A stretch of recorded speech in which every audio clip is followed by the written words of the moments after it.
Anda kembali di lantai bursa Bank Negara Indonesia. BNI melaporkan kenaikan laba bersih tahun kemarin atau tahun 2014 sebesar 19,1% secara tahunan dan perolehan laba ditopang pendapatan bunga bersih sebesar 22,4 triliun rupiah dan pendapatan non bunga sebesar 10,7 triliun rupiah. Tahun 2014, bank berkode bursa BBN ini mencetak laba bersih sebesar 10,8 triliun rupiah atau 578 rupiah per saham. Pencapaian ini meningkat dari 9,1 triliun rupiah pada periode setahun sebelumnya. Sepanjang tahun kemarin, perseroan mampu mendongkrak penyaluran kredit sebesar 10,8% dari 250,6 triliun rupiah menjadi 277,6 triliun rupiah. Sekitar 71% kredit BNI disalurkan kepada pelaku sektor produktif unggulan. Sementara dana pihak ketiga tumbuh tipis 7,5% menjadi 313,9 triliun rupiah dengan komposisi dana murah yang terdiri dari rekening giro dan tabungan mencapai 65%.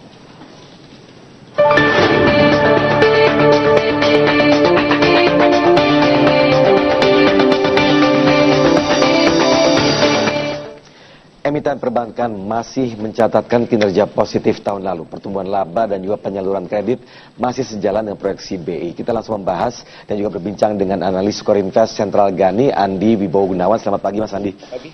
Oke, Mas Andi, kalau kita review tahun 2014 secara full year sendiri, beberapa emiten sudah melaporkan kinerja keuangannya dan tampaknya ini memang sesuai dengan target Bank Indonesia sendiri.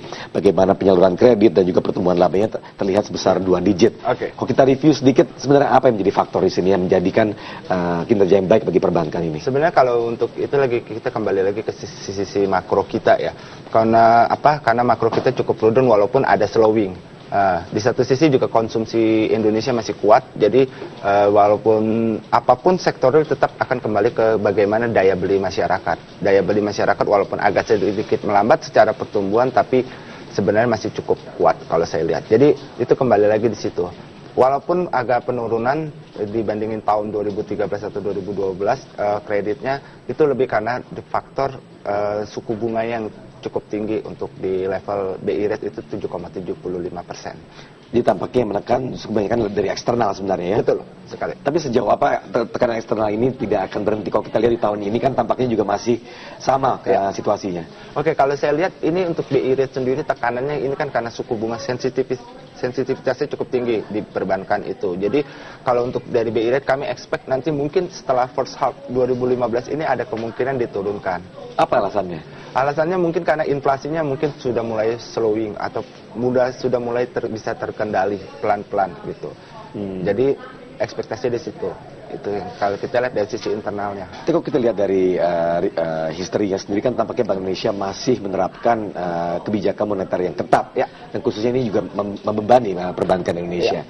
Tapi bagaimana Anda yakin bahwa setelah first half ini akan diturunkan suku bunganya? Karena balik lagi ke inflasinya yang akan kembali mulai easing ya, maksudnya mulai melemah, mulai slowing dan juga kedepannya ekonomi juga akan Indonesia walaupun slowing tapi masih cukup di angka stabil di atas 5,5. Dan juga infrastruktur kita juga masih akan ada rencana belanja walaupun cara implementasinya seperti apa kita masih belum tahu, belum jelas skemanya seperti apa. Oke, kinerja positif 2014. Ya. Nah, apakah akan di level yang sama di tahun 2015 atau akan tumbuh lebih baik? Kalau dengan asumsi BI rate setelah first half ini akan diturunkan, saya rasa kompensasi penurunan yang ada terjadi di first half 2015 ekspektasinya akan bisa mengkompensasi di second half untuk para perbankan, untuk para bank-bank terutama big bank ya, bank-bank 4 bank besar itu. Oke, let's see kalau kita bicara outlooknya, berandai dulu gitu. Berapa basis poin yang akan diturunkan, lalu efeknya seperti apa nantinya terhadap pertumbuhan kinerja bagi perbankan di Indonesia? Oke, kalau kami lihat itu banking untuk BI rate sendiri akan diturunkan sekitar 25 sampai 50 basis point. Dari level segitu kami kemarin BI Bank Indonesia memberikan guidance sekitar 15-17% loan growth target. Tapi kalau dengan seperti penurunan 25 basis atau sampai 50 basis dengan optimistic case, itu tidak tertutup kemungkinan loan growth perbankan Indonesia bisa boost lebih dari 17. Bisa ke 18 atau 19% dengan range seperti itu. Berarti kalau kita lihat dari target atau proyeksi dari BI khususnya untuk pertumbuhan kredit tahun 2015 ini 15-17%. Realistis tidak? Cukup realistis saya lihat gitu. Tapi kalau memang BI tidak dengan dengan kondisi worst case tetap dipertahankan sampai sampai 2015, mungkin target 15% itu sudah cukup oke. Berarti beberapa pendapat yang mengatakan bahwa ada kemungkinan ini akan lebih diperketat lagi, atau dengan kata lain menaikkan suku bunga. Menurut Anda ini tidak mungkin dilakukan? Itu kemungkinan sangat kecil. Oke. Tapi kalau lihat dari tantangan bisnis sekarang yang dihadapi oleh emiten perbankan khususnya tahun 2015 itu seperti apa? Tantangannya mungkin kalau kita sudah tidak tidak terlalu khawatir di likuiditas. Likuiditas kita kan karena permasalahannya suku bunga masih tinggi, orang banyak saat ini banyak menaruh uangnya di deposito, time deposit terutama, biaya dana mahal kan. Nah, kekhawatiran saya ada di dua perbankan Indonesia untuk short term ini adalah, pertama mengenai masalah perang suku bunga. Sekarang aturan yang seperti OJK tetapkan, batasan atas ceiling rate untuk buku 1, buku 4 dan buku 3 itu tidak terlalu efektif karena bukan aturan, itu lebih bersifat himbauan.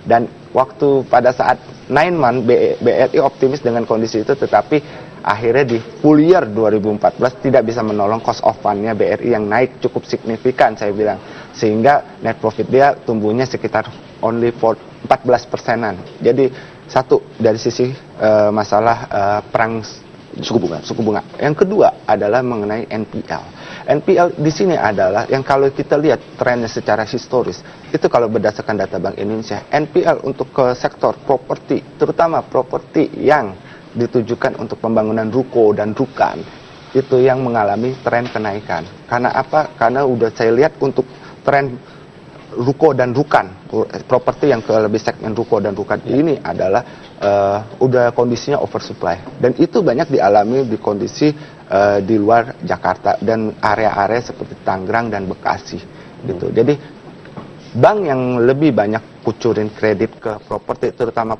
developer yang membangun ke ruko dan rukan, itu yang kita khawatirkan kalau tidak diperketat aturan itu bisa jadi bumerang buat Indonesia sendiri, terutama sistem banking kita sendiri.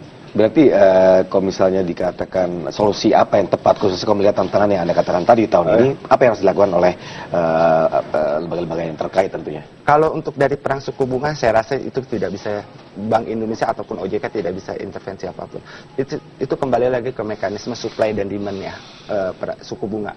Kalau dari NPL, mungkin kita bisa harapkan dari tentang peraturan yang lebih strict. Jadi untuk pengucuran banyak developer terutama yang di luar Jakarta itu yang developer kecil-kecilan, kalau kita bilang modal pas-pasan dia bisa bangun properti, tapi banyak bisa setahun 2 tahun belum tentu laku, untuk bahkan disewakan, jangankan dijual, disewakan. Itu kalau based on our ground analysis, terjun ke lapangan, kami pantau sendiri, ya banyak kejadian seperti ini. Ini developer individual misalnya contohnya ya? Itu developer. Terus sekarang kita lihat dari pemerintah sendiri untuk menjadikan bank mandiri, khususnya untuk menggenjot likuiditas yang ada menjadi ASEAN Qualified Bank misalnya. Nah, menurut Anda ini sebuah langkah yang baik atau tidak? Sebenarnya itu langkah yang baik. Tapi pokok permasalahannya adalah, saya pernah kalau saya lihat adalah Indonesia ini agak telat. Kenapa? Para bankir asing sudah masuk ke Indonesia. Karena apa? NIM kita yang cukup tinggi 5%-an, 6%-an, jadi asing masih minat. Nah, itu kita telat. Jadi posisinya Indonesia sadar bahwa kita ini udah mulai mau dikuasain asing, baru terciptalah aturan untuk pembatasan masalah asing. Nah, untuk kedepannya kita mau masuk ke negara Singapura itu kita berat. Karena apa? Diganjar oleh peraturan yang ketat. Nah, jadi sekarang saya salut juga dengan OJK waktu itu pernah mengatakan statement bahwa kami akan memberikan izin kepada Anda untuk berinvestasi di sini, tapi kami juga minta izin investasi di tempat Anda. Jadi win-win solution, saling tukar. Tapi dari sejauh ini so far saya belum ada berita bahwa mengatakan akan ada terjadi kebijakan seperti itu. Oke, baik Mas Andi, terima kasih sekali waktu sudah habis. Terima kasih telah hadir bersama kami pagi ini. Thank you.